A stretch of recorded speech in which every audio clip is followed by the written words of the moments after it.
Halo Pak Suherman, Shalom. Salam Pak Yusuf. Ya, Puji apa kabar Tuhan. Pak? Luar biasa, baik sekali Pak. Bagaimana kabar Haleluya. Bapak nih? Saya harap sehat juga ya. Baik, Puji sehat. Tuhan. Tuhan Yesus baik Pak. Ya, Haleluya. tentunya luar biasa karena Tuhan ya Pak. Betul Pak, karena Ya, anugerah Tuhan ya kita bisa bertemu di sini juga Pak. bukan karena emosi ya. Karena dulu kan pernah robek robek buku kekristenan. Betul, Ya, betul. inilah yang terjadi. Bagaimana Tuhan Yesus itu Tuhan yang baik, yang mengubahkan seorang Pak Suherman dari yang tadinya begitu membenci, dan sekarang beliau justru bukan hanya menerima Tuhan Yesus, tapi beliau aktif untuk menyampaikan Injil bagi siapapun yang mau mendengarkan. Oke Pak Suherman, terima kasih buat kehadiran Bapak dan mau berbagi. Bapak mau menceritakan bagaimana Tuhan Yesus yang menjumpai Bapak tentunya dan berbicara, dan tadinya Bapak tidak suka kepada Tuhan Yesus dan sekarang menjadi orang yang begitu mengasihi Tuhan. Oke, waktu dan tempat saya serahkan kepada Bapak untuk menceritakan, dimulai dari latar belakang dulu. Silakan Pak Suherman. Baik, terima kasih Pak Yusuf. Ya mungkin ada pepatah mengatakan kan tak kenal maka tak sayang gitu. Baik, saya akan memperkenalkan diri dulu ya. Nama saya lengkapnya itu adalah Pendeta Muda Dr. Franciscus Suherman, Master of Arts dan Master of Theology ya. Baik, sebelum ada nama embel-embel itu sebenarnya nama saya semula Suherman saja gitu. Ya, pengalaman saya diawali mungkin pada usia sekitar SMP kelas 3 barangkali ya.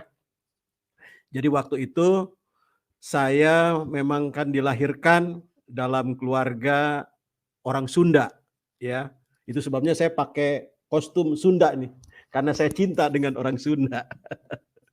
Karena saya berasal di sana, dididik dan dibesarkan dalam ajaran agama umumnya orang Sunda ya. Saya dibesarkan dalam ajaran yang begitu ketat untuk melakukan ibadah atau rukun agama saya yang wajib saya lakukan pada waktu itu. Nah, jadi waktu itu saya bulan puasa, seperti biasanya pada umumnya anak remaja mengikuti ibadah itu. Namun kemudian rupanya saya memiliki Pak penyakit. Suherman, Iya. Pak, kameranya boleh diturunin sedikit Pak, supaya Oh, gambarnya baik, baik. lebih presisi. Ya, Begini? oke. Oke. Yes. Ya, mantap. Cukup? Oke Ya. Pak. Iya, cukup Pak. Iya. Ya, silakan Pak, lanjutin. Ya, saya menjalankan ibadah agama saya waktu itu ya, menjalankan puasa, tapi rupanya saya memiliki penyakit MAH yang cukup kronis gitu ya. Karena pada waktu menjalankan ibadah itu saya sakit sekali MAH gitu. Nah, namun demikian karena itu adalah sebuah ibadah yang wajib, artinya kalau saya lakukan mendapatkan pahala, tetapi kalau saya tidak melakukan berdosa. Karena itu wajib. Berdosa berarti saya harus masuk neraka. Jadi sekalipun saya dalam keadaan sakit seperti itu menahan perihnya lambung saya paksakan.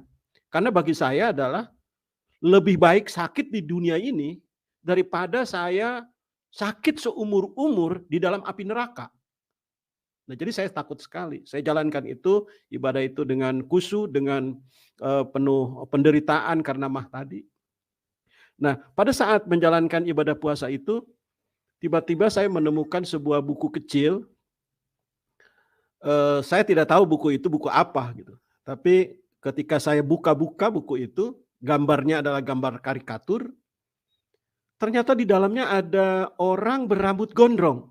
Wah, jadi ketika melihat orang berambut gondrong itu, saya antusias untuk melihatnya karena bagi saya tuh orang rambut gondrong itu sepertinya maco gitu ya. Sepertinya jantan sekali gitu. Tapi ketika saya perhatikan gambar itu, di bawahnya itu ada tulisan. Kurang lebih isinya tuh begini.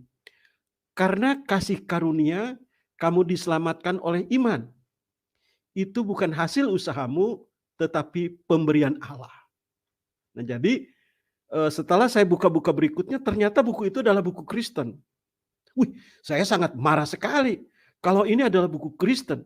Itu sebabnya ketika saya akan melanjutkan buku halaman berikutnya, saya langsung robek. Saya robek-robek dengan emosinya, dengan gemesnya gitu. Saya buang ke comberan. Comberan itu parit kecil ya.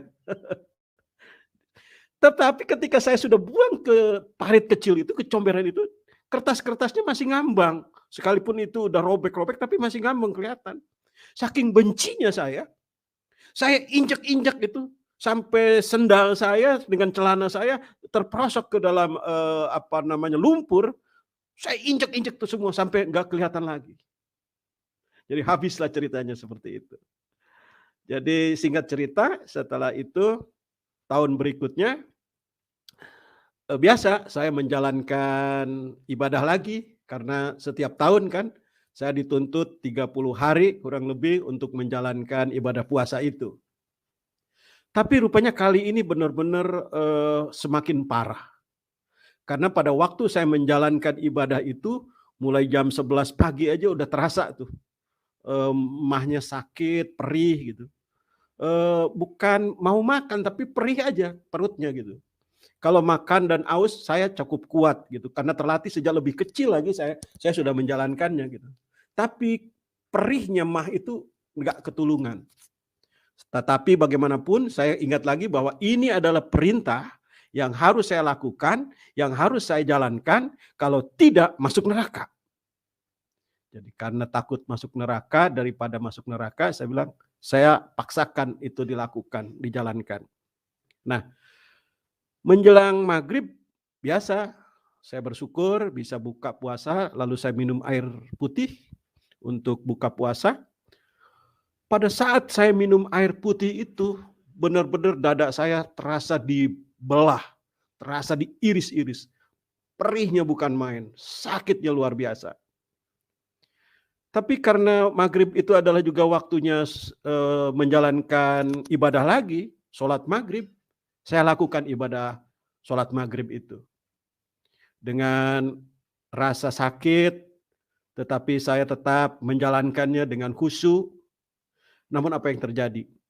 Ketika saya melakukan selesai ibadah itu, rupanya seluruh badan saya kesemutan dan saya pingsan. Nah, jadi pada waktu pingsan itulah rupanya terjadi sesuatu dalam diri saya. Jadi saya pingsan waktu itu dari jam 6 maghrib, selesai ibadah itu, kemudian saya baru sadar itu kira-kira jam 10. Nah, sebelum sadar, saya itu seperti mimpi gitu ya. Tetapi juga saya mendengar ibu saya, tetangga-tetangga ada di dalam kamar saya mengurubuni saya. Mereka pegang kaki saya, mereka pegang badan saya, katanya sudah dingin semua, mungkin sudah mati. Dan saya merasa bahwa saat itu juga memang saya sudah mati. Namun ada satu saudara saya, biasa kan kalau orang kampung kalau ada yang sakit-sakit tuh baca mantra-mantra gitu, ambil sirih, daun sirih gitu, diteteskan ke mata saya. Saya berasa itu. Pada waktu diteteskan ke mata saya, karena sirih itu kan agak panas barangkali ya atau agak sepet gitu, terasa ke mata saya, kemudian saya bisa membuka mata. Saya bisa melihat orang-orang sekitar, kemudian saya mulai bernapas lagi. Sebelum itu saya mendengar suara sebelum kejadian itu. Maksudnya sebelum bisa buka mata itu. Sebelum saya mendengar suara. Suaranya berbunyi begini. Karena kasih karunia, kamu diselamatkan oleh iman. Bukan hasil usahamu seperti ini. Dan suara itu kedengaran beberapa kali. Dan kedengarannya itu seperti ada ehonya gitu ya, seperti bergema gitu, seperti bergema. Dan yang heran lagi itu suara itu seperti orang yang saya sudah kenal. Jadi kalau saya dengar suara Pak Yusuf di telepon tadi, saya sudah kenal suaranya karena saya sering lihat YouTube-nya Pak Yusuf. Oh, ini suaranya Pak Yusuf. Seperti itu. Jadi suara yang bilang, karena kasih karunia kamu diselamatkan oleh iman, ini bukan hasil usahamu. Itu seperti orang yang pernah saya kenal. Gitu. Pada waktu itu saya berkata begini, ya saya mau keselamatan itu. Saya mau. Saya bilang, saya nggak mau menjalankan ibadah yang hampir mati seperti ini. Rupanya barangkali ya, secara medis gitu, tubuh saya yang sudah dingin itu barangkali nih jumlah hemoglobinnya bertambah kembali, kemudian suhu tubuh panas, kemudian detak jantung saya berdetak lagi, dan saya bisa melihat lagi ketika ditetesin air dari sirih itu. Itu barangkali seperti itu. Nah, pada waktu saya membuka mata itu, saya melihat, oh itu sudah jam 10 malam. Karena di kamar saya ada jam dinding. Sudah jam 10 malam. Lalu setelah orang-orang memberikan minum, air hangat, teh manis, saya mulai ada pulih lagi, tapi tetap belum bisa makan. Lalu setelah mereka agak sepi, saya merenung sambil melihat jam gitu. Saya bilang, suara siapa yang tadi kedengaran itu ya? Suara siapa gitu. Tapi saya sepertinya udah kenal gitu. Yang mengatakan, karena kasih karunia kamu diselamatkan itu oleh iman, bukan hasil usahamu seperti ini, puasa yang hampir mati. Suara siapa itu? Saya ingat-ingat gitu ya. Lalu saya ingat, itu dia, saya bilang. Itu suara yang pernah saya baca dari buku Kristen itu. Itu suara adalah jelas itu buku Kristen yang saya robek-robek itu, saya bilang. Saya baru ingat, saya sadar yakin bahwa itu adalah buku Kristen itu. Jadi rupanya saudara yang kasih dalam Tuhan, itu adalah ayat firman Tuhan ya. Setelah sekarang saya tahu itu dari Efesus pasal 2 ayat 8 gitu. Dari Efesus pasal 2 ayat 8 rupanya itu. Setelah jadi Kristen saya baru tahu gitu. Tetapi yang saya tahu bahwa satu ayat firman Tuhan saja ketika orang merobek-robek, menginjak-injak, karena itu adalah ayat firman Tuhan, ayatnya hidup, bisa berbicara kepada saya dan menghidupkan saya. Itu keyakinan saya. Sehingga saya bisa siuman lagi. Kalau saya mungkin pada waktu itu tidak merespon itu. Biarin deh pokoknya yang penting gue menjalankan ibadah gue, mau mati-mati, mau hidup-hidup. Barangkali ya, saya waktu itu sudah mati. Tetapi puji Tuhan saya merespon itu. Saya merespon suara itu dan saya mau. Nah, setelah saya sembuh, kemudian setelah saya berpikir dengan jernih, suara itu adalah suara Kristen. Ingat saya, ada satu saudara, kakak ya. Jadi bapak saya istrinya 2. Istrinya 2. Nah ini kakak ini adalah dari istri yang pertama. Pak Nandang namanya. Saya cerita sama dia karena dia sudah menjadi orang Kristen. Saya ceritakan pengalaman tadi itu. Saya bilang saya sedang puasa, saya ceritakan bagaimana saya robek-robek buku Kristen, kemudian saya dengar suara itu ternyata adalah dari buku Kristen yang saya baca itu. Wih, si kakak saya itu merespon dengan antusias banget.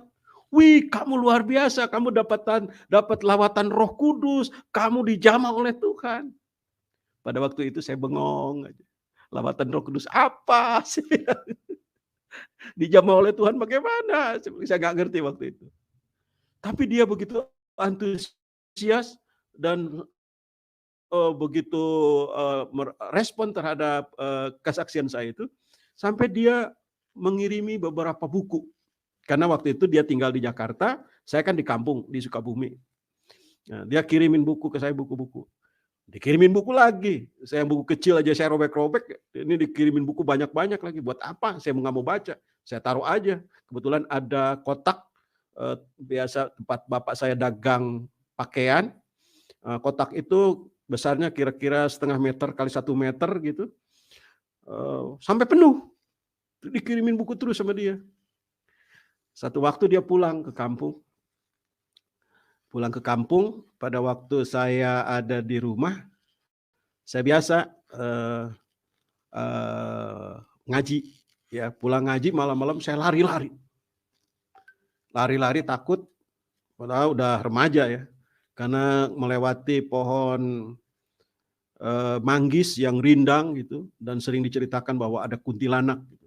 Padahal saya sudah baca ayat kursi, tetap aja saya takut gitu. Ayat kursinya masih ingat sedikit-sedikit, Allahu la ilaha illallah. Sedikit gitu ya. Tanya sama kakak saya, kenapa kamu lari-lari? Saya bilang, saya takut kuntilanak. Karena sering diceritakan bahwa ada kuntilanak. Saya bilang, tadi saya sudah bacaan, artinya baca-baca ayat kursi itu. Tapi saya masih takut. Lalu dia bilang gini katanya, wih kamu katanya mau nggak dikasih mantra sama saya? Supaya nggak takut. Wih, saya bilang, mau dong mantra, diajarin mantra. Bagaimana mantranya? Besok aja. Enggak, saya bilang sekarang aja mantranya, ayo cepet. Mantra Kristen kayak gimana? Saya tahu karena dia orang Kristen, jadi saya bilangnya mantra Kristen. Nah besoknya dia baru ajarin saya mantra itu. Mantranya itu bunyinya begini. Dalam nama Yesus ada kemenangan. Rupanya setelah sekarang jadi Kristen saya tahu itu lagu-lagu sekolah minggu gitu. Tapi karena saya itu anggap adalah mantra, pada waktu saya pulang malam, pulang ngaji gitu, saya baca itu mantra itu dalam nama Yesus, dalam nama Yesus. Di bawah pohon manggis yang biasanya saya takut itu, tidak ada rasa takut. Dan yang lebih aneh lagi, di kampung saya itu ada kuburan Belanda. Namanya kuburan Tuan Palar. Kuburan Belanda itu paling angker. Jadi orang kalau lewat situ apalagi malam hari suka ada penampakan macam-macam gitu. Ada perempuan lah, macam-macam pokoknya. Sehingga orang tidak berani melintas kalau udah maghrib itu udah nggak ada berani lewat gitu. Tapi saya ingin jajal ilmu kesaktian saya bilang. Dengan dalam nama Yesus tadi. Saya berjalan dalam nama Yesus, dalam nama Yesus. Nggak ada takutnya saya. Dan nggak ada penampakan apapun. Yang ada hanya rumput-rumput biasa, ada tiupan angin biasa saja, nggak ada apa-apa. Gitu. Nah, jadi saya merasa bahwa, saya bilang, hebat ya mantranya orang Kristen. Nah, jadi setelah saya mendapatkan mantra itu, saya sering gunakan pulang malam kemana-mana, gunakan terus itu. Mantra itu dalam nama Yesus ada kemenangan. Dengan tidak sadar rupanya mantra itu sering saya gunakan di sekolah. Waktu itu saya sekolahnya adalah di sekolah Muhammadiyah di Karangtengah Sukabumi. Jadi waktu saya ada camping malam-malam gitu, kan namanya camping malam-malam harus lewatin hutan gitu kan, takut. Tapi saya gunakan itu gitu. Orang-orang mulai tanya-tanya sama saya, lu pakai apa-apaan tuh katanya. Pakai ini mantra-mantra Kristen. Saya bilang iya, tapi gue jadi nggak takut. Nah, pada waktu ujian, saya ingat itu mata pelajaran kemuhammadiyahan, ada pertanyaan begini. Menurut Anda, siapakah Nabi Isa itu? Kemudian, siapakah juga Nabi Muhammad itu? Jadi pada waktu menjawab siapakah Nabi Isa itu, bukan seperti yang diajarkan oleh guru. Tapi apa yang saya alami. Saya bilang Nabi Isa itu adalah juru selamat yang telah menghidupkan saya. Seharusnya saya mati karena saya menerima keselamatan dari Yesus. Saya bilang, saya jadi hidup lagi. Kemudian blak-blak dan seterusnya. Benar-benar menurut pengalaman saya. Lalu siapakah Nabi Muhammad? Nah, ketika Nabi Muhammad, karena waktu itu saya ada kekesalan sama guru kemuhammadiyahan itu, kesalnya tuh begini, ujian itu nggak ada dalam pelajaran gitu, tapi kok ada diujikan, itu kesel saya. Jadi saya menulis maunya saya gitu, dengan rasa marah sama guru, saya menuliskan tentang Nabi Muhammad gitu. Saya kesel gitu. Nah, setelah itu saya dipanggil oleh kepala sekolah. Kenapa kamu menulis bahwa Isa Al-Masih itu juru selamat sebagai Yesus yang menghidupkan kamu? Ya saya jawab dengan pengalaman saya. Saya kan udah begini-begini seperti yang tadi itu. Saya jelaskan bagaimana saya tadinya hampir mati gara-gara menjalankan ibadah puasa. Saya bilang, sekarang saya hidup lagi karena saya dengar suara Yesus dan saya mau ikut Yesus. Jadi kepala sekolah marah sekali, guru-guru di situ marah sekali sama saya, dan saya rupanya akan dikeluarkan. Pada waktu akan dikeluarkan itu, saya buru-buru hubungi saudara saya yang di Jakarta itu, yang Kristen itu. Saya bilang, saya ada masalah nih, setelah saya pakai mantra dari kamu, kemudian saya pakai ujian di sekolah, saya memberikan kesaksian hidup saya, justru saya mau dikeluarkan dari sekolah ini. Dan kemudian saya juga agak bandel waktu itu di sekolah. Ada masalah, sering berantem dengan orang, pukul orang gitu kan. Akhirnya saya dikeluarkan dari sekolah, tapi saya udah langsung diterima sama kakak saya di Jakarta. Udah kamu kesini aja, katanya, kamu sekolah di sini. Pada waktu saya tinggal di Jakarta, sekolah saya sore. Sekolah saya di Semia Purnama. Waktu itu kan pindahan saya jadi ke sana. Saya kelas 3 di sana. Pada waktu pindahan itu, saya sekolah, paginya bengang-bengong, kata kakak saya, kamu mau nggak kerja? Saya bilang, kerja apa? Ya daripada kamu nongkrong-nongkrong gitu, katanya kerja, bantuin bersih-bersih di kantor.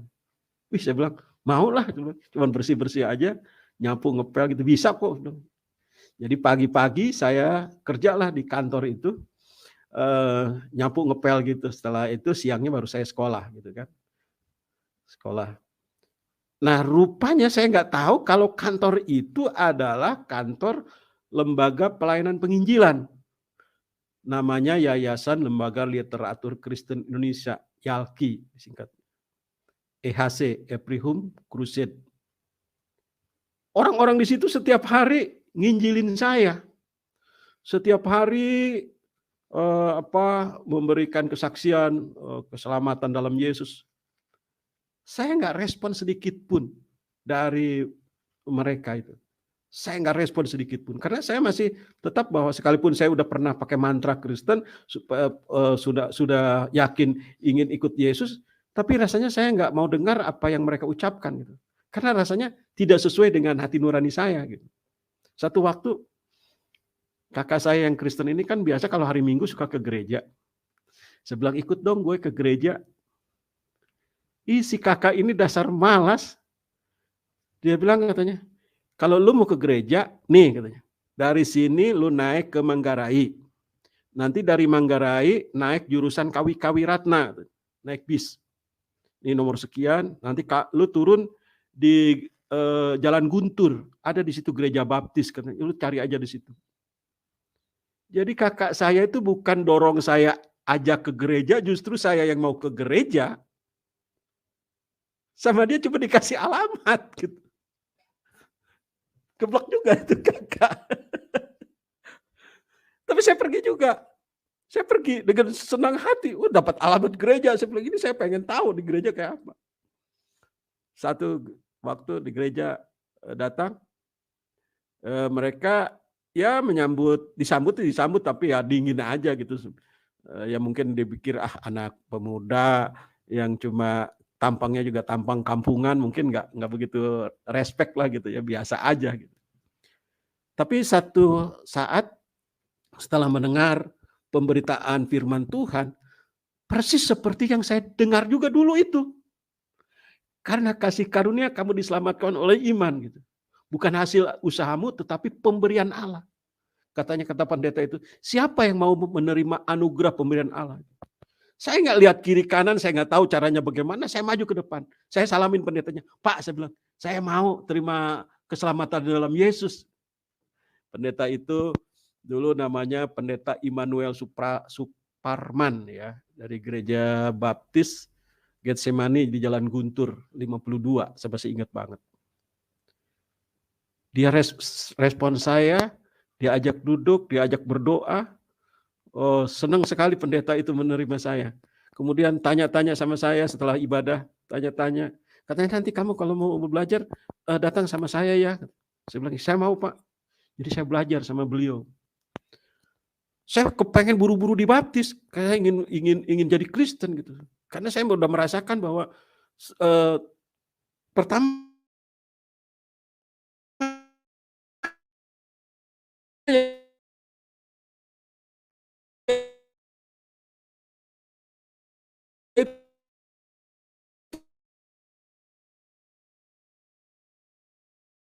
itu tadi mantap sih gitu. Halo? Tadi rupanya terputus ya. Halo? Iya, bisa dilanjut, bisa Pak? diulang sedikit, Pak, Sedikit karena ya. tadi Ya, 1 baik. menit itu sempat Ya. terputus itu, Pak. Iya, oke. Ya, jadi saya pergi ke gereja itu setelah dengar firman Tuhan, rupanya firman Tuhannya itu sama seperti yang saya dengar. Karena kasih karunia kamu diselamatkan oleh iman gitu. Itu bukan hasil usahamu, tetapi pemberian Allah. Lalu pendeta itu menantang, siapa yang mau terima anugerah keselamatan dalam Yesus? Saya tanpa melihat kiri kanan, saya langsung maju ke depan, saya salamin pendetanya itu. Pendeta itu namanya Pak Immanuel Suparman dari Gereja Baptis Getsemani, Jalan Guntur nomor 52. Saya salamin, Pak, saya bilang, saya mau terima keselamatan itu. Lalu si Pak pendeta itu ngajak saya duduk setelah ibadah, kemudian dia tanya-tanya saya, siapa nih orang ini? Gitu. Saya ceritakan bahwa saya dari Sukabumi, orang Sunda, saya bilang, kok bisa sampai di gereja? Iya, saya bilang, saya punya kakak, namanya Nandang, saya bilang. Oh, rupanya dia kenal dengan kakak saya, karena rupanya dia anggota jemaat situ. Iya, katanya kemana itu orang itu nggak pernah lama, udah lama nggak datang di gereja. Iya, ini Pak, sebelum saya dikasih alamat sama dia supaya datang di sini. Ya puji Tuhan, dari itu saya dibimbing oleh beliau, saya ingin segera dibaptis. Tapi dia bilang, tunggu, kamu harus ikut pelajaran selama 6 bulan gitu, baru bisa dibaptis. Saya ikutin pelajaran dengan antusias setiap hari, apa itu saya lupa lah. Pokoknya sore datang ke situ, diajarin, dengan antusias saya. Akhirnya saya dibaptis tahun 84. Dibaptis tahun 84. Kemudian setelah dibaptis, saya kan masih sekolah kelas 3 waktu itu. Kelas 3 SEMEA ya. Saya ikut pelajaran agama Kristen yang digabung dengan sekolah lain gitu. Saya senang sekali. Kemudian di situ saya berkenalan dengan seorang perempuan beragama Buddha. Dia rupanya waktu SMP dia ikut pelajaran agama Islam karena nggak ada pelajaran agama Buddha gitu. Supaya dapat nilai agama, dia ikutlah agama Islam. Tapi di SEMEA ini dia supaya dapat nilai agama, dia ikut agama Kristen. Ketemulah dengan saya. Dia heran, kok ada ya orang Sunda di kelas agama Kristen gitu. Dia heran gitu. Akhirnya karena keheranannya itu semakin lama berkenalan dengan saya. Akhirnya puji Tuhan, perempuan itu bernama Lenly Wahyuni menjadi istri saya. Haleluya. Tetapi setelah saya menjadi Kristen itu, tantangan rupanya mulai datang. Tantangan pertama adalah ketika saya pulang kampung. Pulang kampung saya disediakan golok sama bapak saya. Saya mau disabet. Untung waktu itu ada ibu saya masih menyelamatkan saya masih selamat. Oke, yang pertama pulang kampung. Tidak lama saya balik lagi Jakarta. Pulang kampung berikutnya, papa saya mungkin sudah tidak terlalu marah, tapi hanya dia bilang begini, mumpung masih anget, gitu. Artinya belum lama gitu. Udah kembali kamu ke agama semula. Gitu. Saya bilang terima kasih Pak. Saya bilang saya tetap udah menjadi sebuah keyakinan saya harus menjadi orang Kristen. Kemudian tantangan kedua adalah waktu saya pulang kampung berikutnya. Jadi waktu itu ada teman yang mau khataman. Khataman itu adalah selesai membaca Al-Quran. Biasanya kan ada perayaan gitu ya. Jadi saya diundang karena teman dekat ini sama-sama juga teman ngaji untuk untuk menghadiri acara ini. Saya dengar dari belakang rumah tuh ada yang bisik-bisik gedebak-gedebuk nggak karuan. Rupanya itu adalah ada orang-orang yang ingin bunuh saya. Tapi saya dengan hikmat Tuhan, saya sengaja ngomong sama bapak saya teriak-teriak, Pak, ini saya izin dulu ya. Saya bilang saya mau ke khataman. Jadi ke acara teman yang, saya bilang saya mau ngaji. Jadi rupanya karena teriakan itu dan saya benar-benar pergi ke tempat khataman dan saya ikut ngaji di situ. Saya udah Kristen, tapi ikut ngaji.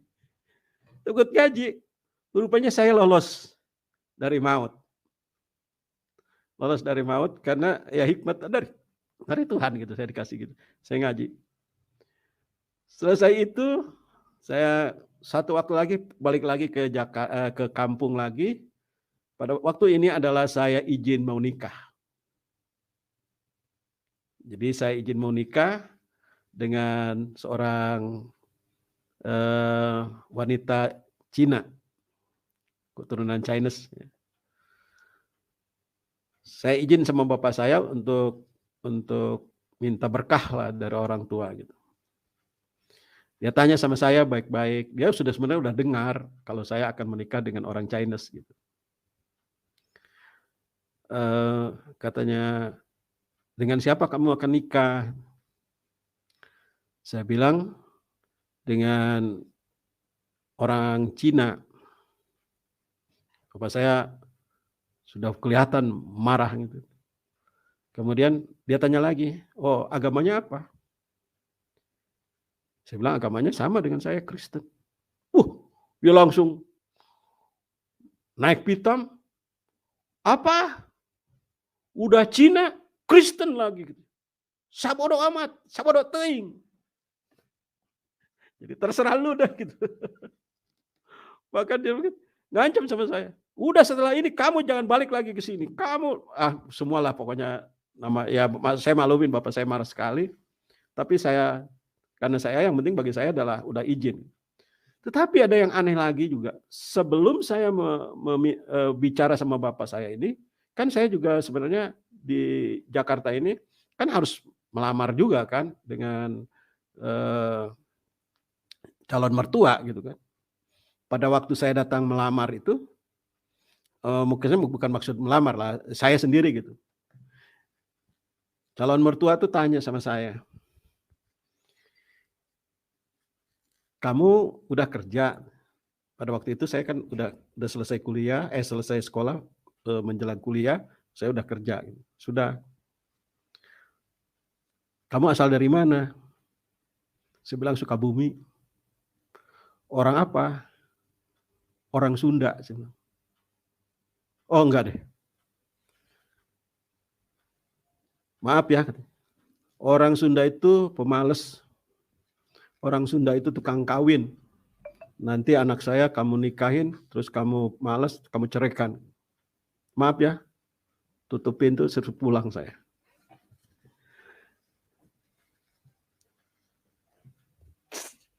Tantangan sama keluarga ditolak, sama di sini juga ditolak. Suruh pulang. Tapi saat itulah saya ingat bahwa Tuhan itu akan memberikan apa yang kamu minta. Jadi saya ingat pada waktu buku-buku dikirim itu, ada satu buku yang tebal, yang setelah tahu sekarang itu adalah Alkitab, saya baca. Pada waktu saya baca-baca,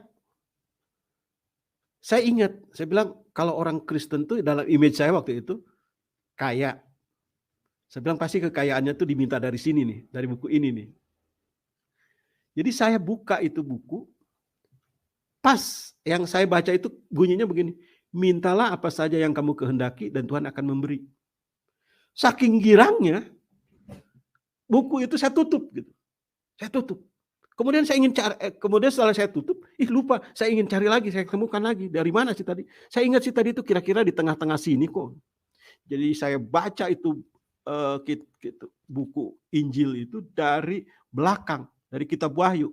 Kalau biasa baca Al-Quran kan dari belakang. Saya baca.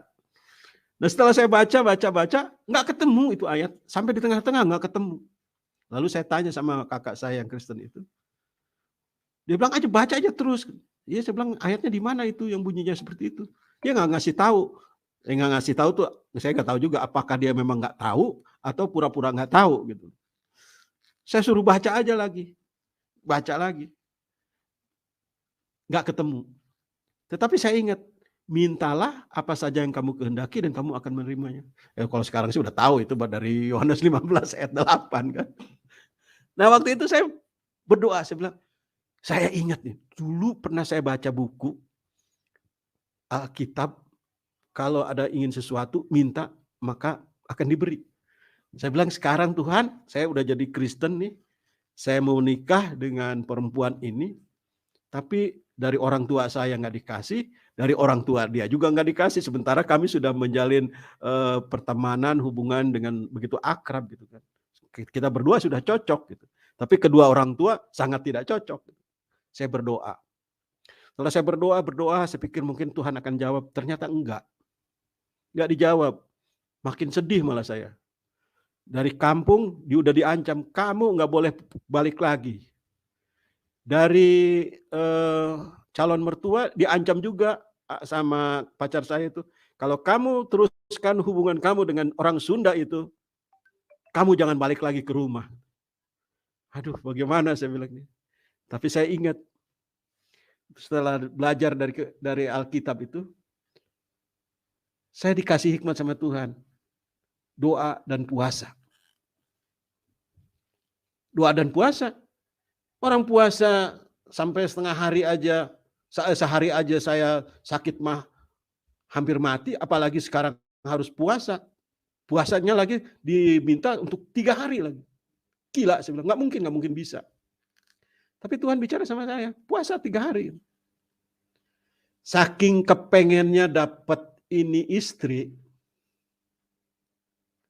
saya lakukan puasa 3 hari. Nggak makan, nggak minum. Selama 3 hari saya lakukan. Saya ingat banget itu. Dimulai saya dari hari Jumat, buka-buka jam hari Minggu sore. Saya puasa. Apakah mah saya sakit? Di sini luar biasanya. Mah saya nggak terasa sama sekali. Nggak tahu itu. Nggak terasa sama sekali ada sakit mah. Cuman lemes aja biasa, lemes biasa gitu. Agak lunglai badan. Tidur kadang ya bangun lagi sebentar, saya pikir udah pagi, nggak taunya masih malam gitu. Tapi saya doa aja. Kuat selama 3 hari. Luar biasa. Padahal dulu 1 hari aja emaknya kelojotan, hampir mati. Sekarang justru doa 3 hari. Nggak mati saya. Nggak sakit mah. Cuman lemes aja. Setelah doa apakah dijawab? Tidak ada tanda-tanda. Malah pacar saya minta putus. Udahlah putus aja. Makin menderita saya. Pulang kampung nggak bisa. Tinggal di Jakarta nggak punya pacar. Pacar yang saya cintai minta putus dan sudah putus, benar-benar putus. Dihubungin juga nggak bisa. Disuratin nggak dibalas. Didatangin nggak boleh. Menderita saya. Tetapi di sementara penderitaan itu saya tetap berharap sama Tuhan. Dan saya yakin Tuhannya orang Kristen yang sudah saya imani sekarang itu Tuhan yang hidup. Tuhannya orang Kristen itu adalah janjinya ya dan amin. Seperti yang dijanjikan dalam Yohanes pasal 15 ayat 8 tadi, apa saja yang kamu minta akan diberikan. Kalaupun sekarang belum diberikan itu istri, belum diizinkan oleh calon mertua, saya yakin suatu saat pasti akan terjadi. Sudah selang mungkin beberapa bulan, tiba-tiba di kantor berdering ada telepon. Halo, bisa bicara dengan Pak Suherman? Saya sendiri, saya nggak kenal suara itu, siapa perempuan. Oh kamu ya, ini kamu siapa? Lenly gitu. Wah saya bilang ini tanda-tanda ajaib nih. Saya udah girang baru terima telepon aja. Dia ngajak ketemuan, dia ceritakan bahwa katanya orang tuanya udah setuju. Hah? Beneran? Iya sudah setuju. Terus kamu mau balikan? Iya mau. Haleluya, luar biasa. Keajaiban pertama terjadi. Orang tuanya udah setuju, si pacar saya mau balikan lagi sama saya. Tinggal dengan orang tua saya. Pada waktu itu saya ingat banget Natal pertama di sekolah. Pada waktu acara Natal itu sudah janjian kita mau pulang bareng. Saya sudah calling sama kakak saya bilang tolong nanti anterin gue ya, bawa mobil mau nganterin cewek gue. Kakak saya udah datang bawa mobil mau anterin saya. Tahu-tahu si pacar saya ini pulang duluan. Nggak bilang-bilang sama saya. Saya cari nggak ketemu. Saya kecewa lagi. Saya bilang ya Tuhan tadi udah katanya udah setuju orang tuanya, kok sekarang pulang. Saya tanya sama siapa pulangnya? Oh sama si Anton. Sama si Anton gitu. Temennya. Waduh saya kecewa lagi. Jadi setelah mendapat anugerah seneng-seneng tahu-tahu kempes lagi. Tapi saya bilang saya menyadari bahwa ini adalah ujian dari Tuhan. Kemudian saya hubungi lagi dia, ternyata dia masih bisa balik. Dan singkat cerita, perempuan itu sekarang menjadi istri saya, menjadi ibu gembala. Nah, pada waktu saya kuliah,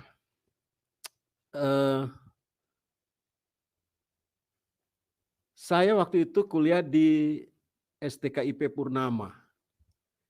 Jadi pada waktu semester 5 kalau tidak salah,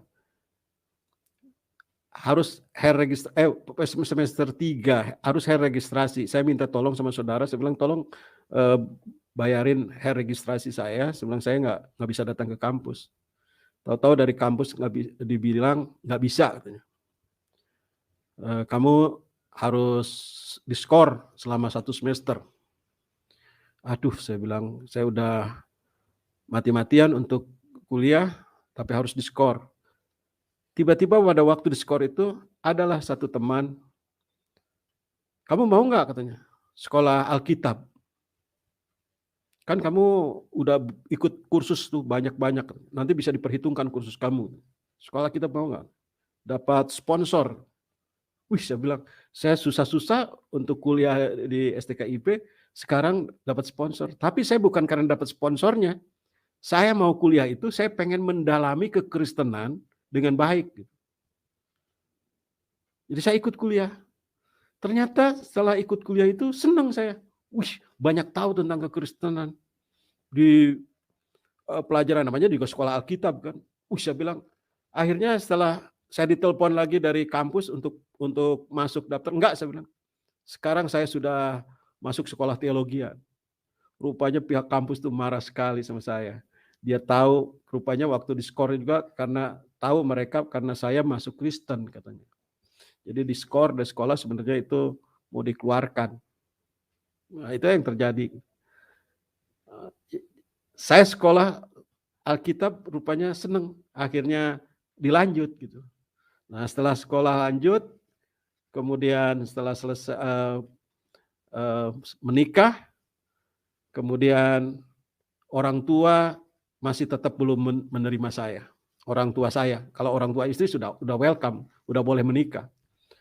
Ketika kami datang ke orang tua, saya nyatakan sekarang, sebagai orang Kristen, sekalipun orang tua saya membenci saya, sekalipun orang tua saya hampir membunuh saya akan buktikan bahwa saya sebagai orang Kristen harus menjadi terang dan garam. Jadi setelah saya punya anak, saya datang ke kampung, saya membawa bawaan gitu, mau lebaran waktu itu masih ingat. Bawaan saya diterima, wah saya bilang kalau diterima berarti ini bisa. Apalagi ketika saya bawa gendong anak, rupanya orang tua saya mulai terenyuh melihat anak saya gitu kan. Akhirnya bapak saya terima saya. Puji Tuhan, haleluya. Nah, pada waktu mau lebaran itu, bapak saya agak kesal dengan cucu-cucunya. Karena rupanya cucu-cucunya itu udah pada punya suami, punya anak, tapi masih ngerongrong ke bapak saya, ke kakeknya. Dia kesal sekali sama cucu-cucunya itu, punya anak 3. Tapi bapaknya lain-lain. Anak pertama bapaknya ini, anak kedua bapaknya si ini, anak ketiga bapaknya si itu. Tapi giliran mau lebaran, gak ada satupun yang bertanggung jawab. Kesel bapak saya. Lalu saya cerita sama bapak saya, Pak, itu bukan salahnya cucu bapak, saya bilang. Juga bukan salahnya suami bapak, suaminya keponakan saya itu. Lalu bapak saya bilang, kalau gitu salah siapa? Yang salah itu adalah saya bilang, ajarannya karena ngebolehin, saya bilang, kawin cerai. Bapak saya marah. Pak, saya bilang, tenang dulu. Justru kalau orang Kristen tuh nggak boleh kawin cerai. Nih, saya bukakan ayatnya. Saya bacakanlah dari Matius itu kan, apa yang telah dipersatukan Allah tidak boleh diceraikan oleh manusia. Loh, jadi kalau begitu kamu nggak boleh cerai? Iya Pak, nggak boleh cerai. Oh, kalau begitu Kristen itu bagus dong. Ya iya Pak, Kristen itu bagus. Makanya saya masuk Kristen. Makanya sekarang istri saya ini tidak akan saya ceraikan. Jadi sejak itulah bapak saya respon berbalik 180 derajat. Sangat simpati. Dan sejak saat itu bapak saya setelah saya terus doakan, dia menerima Tuhan Yesus sebagai Tuhan dan Juru Selamat. Haleluya. Kemudian setelah bapak saya, ada keponakan yang melihat bagaimana saya waktu mendoakan orang itu sembuh, keponakan saya juga menjadi percaya. Dan yang paling saya ingat banget kesaksiannya itu adalah ketika adik saya sakit. Adik saya sakit, seluruh tubuhnya itu budugan. Lalu saya pulang kampung, saya tanya, udah ke dokter belum? Katanya. Ke dokter mah udah bolak-balik. Dia kasih unjuk sama saya, obat dari dokter segitu banyaknya. Dari dokter klinik inilah itu dan dia tunjukkan sudah. Dari dukun juga, dia tunjukkan ke saya. Dari dukun macam-macam, ada air, ada minyak, ada kembang, macam-macam. Enggak sembuh-sembuh.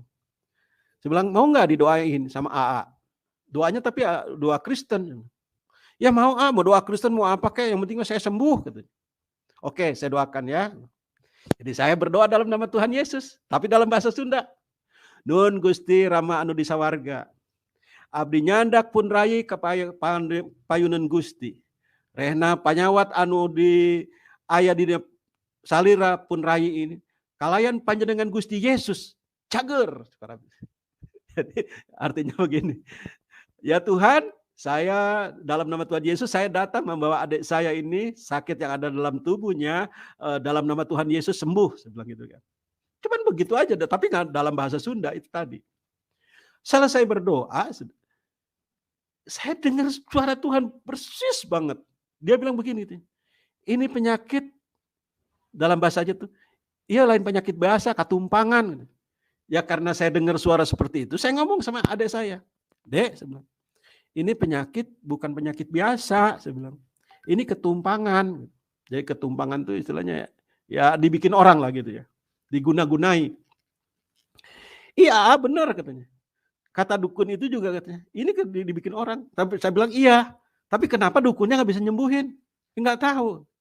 Saya bilang, kamu yakin nggak besok kamu sembuh? Ya katanya, kalau sembuh saya yakin. Saya bilang, harus yakin dulu kamu sembuh. Enggak, pokoknya katanya kalau sembuh saya yakin. Oke lah, saya bilang terserah.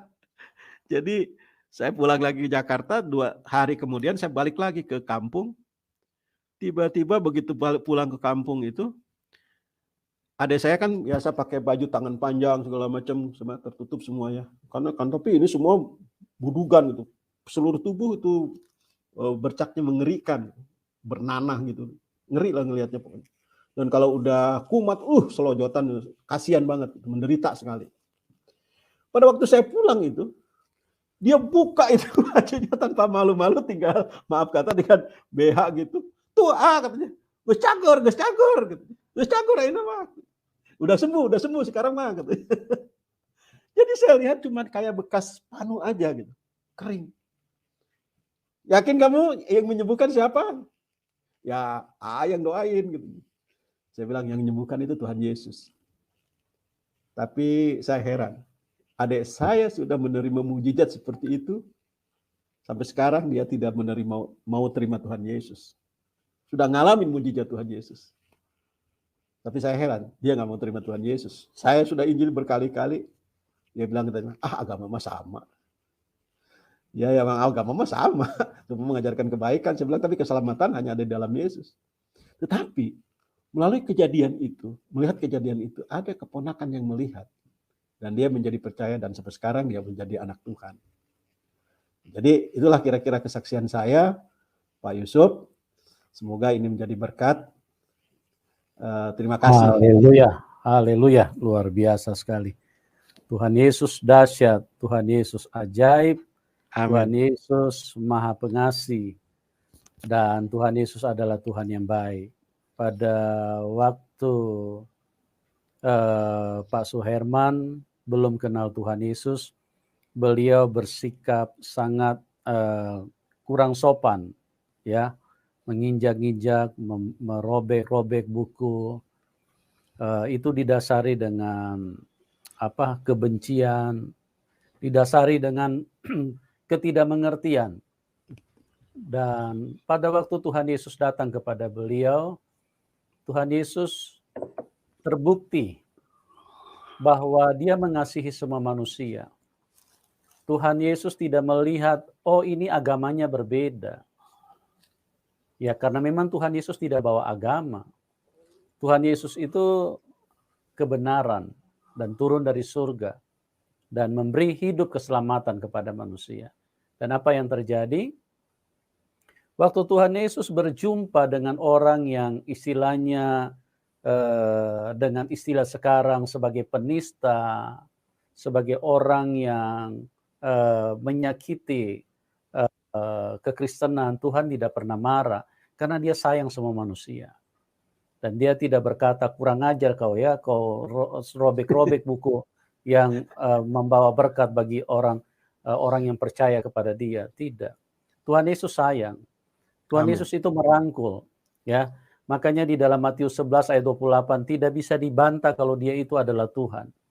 Dia berkata, marilah kamu yang letih lesu dan berbeban berat, karena aku akan memberi kelegaan kepadamu. Tuhan Yesus tidak berkata, marilah kamu orang-orang Kristen. Kalau bicara seperti itu, maka dia bukan Tuhan. Karena apa? Karena dia Tuhan satu kelompok. Dia Tuhan satu kepercayaan. Tuhan Yesus ini Tuhan semua manusia. Makanya Tuhan Yesus bilang berkata, dia tidak melihat apapun latar belakang hidupmu. Yang punya beban berat, yang tekanan, marilah kamu yang berbeban berat, letih, lesu. Aku akan memberikan kelegaan kepadamu. Tidak ada manusia yang bisa bicara begini. Dan terbukti bahwa memang dia Tuhan. Karena dia sayang semua agama. Bahkan yang tidak punya agama pun, yang ateis sekalipun, bahkan yang jahat sekalipun, seperti Paulus sebelum dia berjumpa Tuhan Yesus, dia menganiaya, dia membunuh orang-orang yang percaya kepada Tuhan. Dan waktu Tuhan Yesus datang kepadanya, Tuhan Yesus itu adalah pribadi yang terbukti bahwa satu-satunya Tuhan yang maha baik itu adalah Dia. Karena Dia datang, Dia merangkul, Dia menyelamatkan. Dia ingin supaya semua manusia masuk surga. Luar biasa Amin. sekali. Dan Haleluya. kuasanya juga dibuktikan oleh Hmm. Pak Suherman. Dan apa yang terjadi, banyak mujizat yang terjadi di dalam hidupnya. Nah, Amin. teman-teman, satu hal yang menarik yang saya catat di dalam kesaksian beliau, Pak Suherman, adalah mari teliti apa yang kita imani. Ya. Beliau berkata tadi, daripada saya masuk neraka, lebih baik saya kerjakan puasa ini. Nah, ini artinya orang yang benar-benar bersungguh-sungguh dalam menjalankan imannya. Nah, di dalam kondisi yang bersungguh-sungguh itulah beliau berjumpa dengan Tuhan, karena Tuhan Amin. tahu bahwa ini orang serius untuk mempertimbangkan keselamatan hidupnya. Karena apa? Karena itu yang terpenting, ya. Kalau kita hidup di dunia ini sebentar aja kita sudah check out. Hidup kita cuma menghitung hari. Hari ini ada, besok sudah tidak ada. Tapi bagaimana kalau Anda mati dan Anda tidak ketemu Tuhan? Anda diterkam setan dan masuk di dalam alam maut dan masuk di dalam neraka nanti. Yes. Jangan percaya bahwa setelah di dalam neraka nanti dipindahin ke surga. Tidak ada itu. Tidak ada cara kerja Tuhan seperti itu. Orang masuk dalam neraka itu najis, kotor, tidak layak. Tidak layak itu ketemu Tuhan. Dan pastikan hidupmu bahwa engkau disucikan oleh darah Tuhan Yesus. Karena Tuhan Yesus saja yang bisa menyucikan hidupmu, yang bisa menyelamatkan, mengampuni. Ya. Dan diselamatkan dari apa? Bukan hanya diselamatkan dari dosa, teman-teman.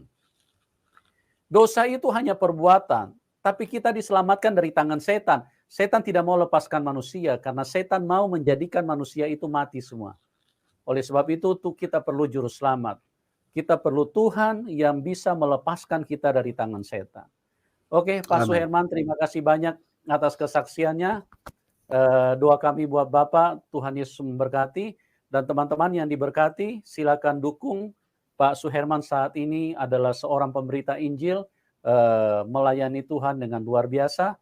Dukung pelayanannya, nomor rekening beliau kami taruh di layar deskripsi. Dan terima kasih juga buat teman-teman yang sudah bergabung di dalam link ini. Doa kami Anda semua, dan kita berjumpa di dalam program selanjutnya. Salam kemenangan buat semua. Amin.